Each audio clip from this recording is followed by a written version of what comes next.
안녕하세요, 여러분. 오늘은 부모님이나 조부모님처럼 사랑하는 어르신들에게 꼭 필요한 정보를 나누려고 합니다. 혹시 여러분 주변에 매일 목욕하시는 65세 이상 어르신이 계신가요?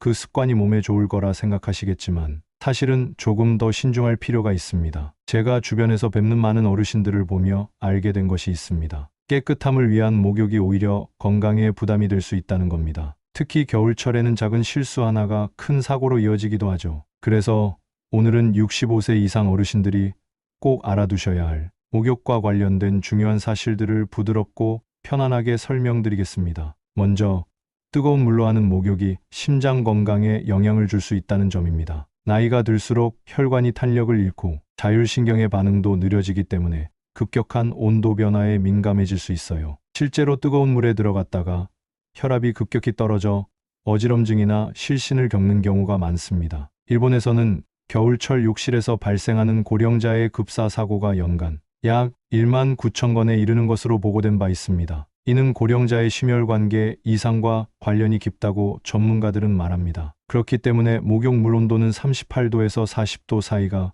가장 적당합니다. 손등에 물을 뿌렸을 때 편안하다고 느껴지는 정도죠. 목욕 시간도 10분 이내로 제한하는 것이 좋고요. 전후로 따뜻한 물이나 보리차처럼 수분을 보충해 주는 것도 중요합니다. 그리고 욕실에는 의자를 두고 앉아서 씻으시는 것이 훨씬 안전하고 편안합니다. 두 번째는 피부 건강입니다. 나이가 들면 피부의 보습 기능이 약해지고 유분도 줄어들게 됩니다. 이렇게 건조해진 피부에 매일 비누를 사용해 씻으면 보호막이 손상되고 가려움증이나 피부 염증이 생기기 쉬워요. 한국피부과학연구소의 자료에 따르면 65세 이상, 노인의 60% 이상이 만성적인 피부 건조증을 경험하고 있다고 합니다. 그래서 피부를 보호하려면 목욕은 주 23회 정도가 가장 적절하다고 전문가들은 권장합니다. 대한피부과학회에서도 고령자의 경우 과도한 세정은 피부 장벽을 손상시킬 수 있다고 밝혔습니다. 비누는 겨드랑이나 사타구니, 발처럼 땀이 나거나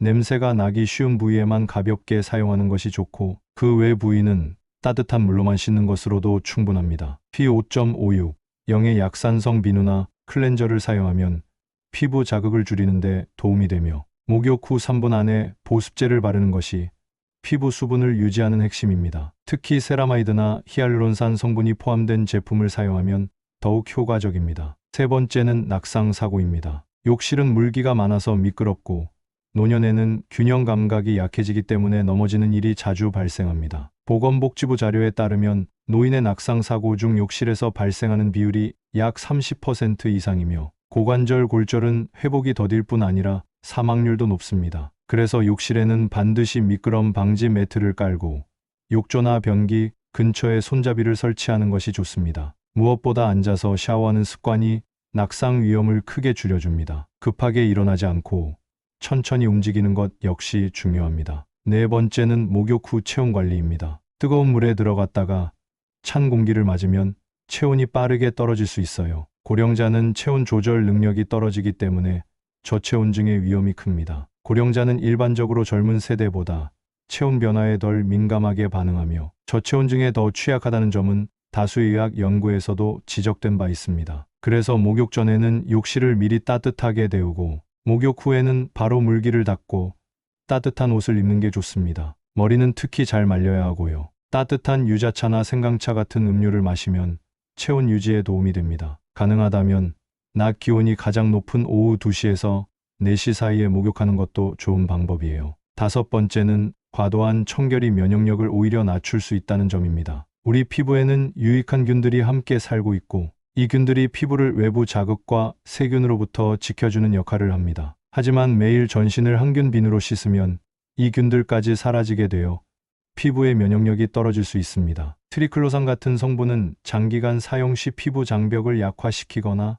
알레르기 반응을 유발할 수 있다는 연구 결과도 있습니다. 미국 FDA는 2016년 이후 일반 소비자용 항균 비누에서 트리클로산 사용을 금지하기도 했습니다. 따라서 항균보다는 약산성, 저자극, 보습이라는 단어가 들어간 제품을 선택하시는 것이 좋습니다. 그리고 냄새 나는 부위만 간단히 닦고 나머지는 가볍게 물로 씻는 것으로도 충분히 청결을 유지할 수 있습니다. 물론 어르신들께선 씻지 않으면 불쾌하고 잠도 안 온다고 말씀하실 수 있어요. 그 마음 저도 잘 압니다. 깨끗이 씻는 것이 곧 예의여 자존심이라고 여기시는 분들도 많죠. 그래서 무조건 줄이자고 하지 마시고 요즘은 하루에 한 번 전신을 씻는 것보다 피부 건강을 생각해서 주 23회만 씻는 게 더 좋다고 하더라는 식으로 부드럽게 말씀드려 보세요. 또 라벤더 오일을 몇 방울 떨어뜨린 따뜻한 수건으로 몸을 닦아드리거나 발목까지 담그는 족욕 같은 방법도 소개해 보세요. 실제로 어떤 어르신은 그렇게 바꾸신 후 피부가 덜 건조하고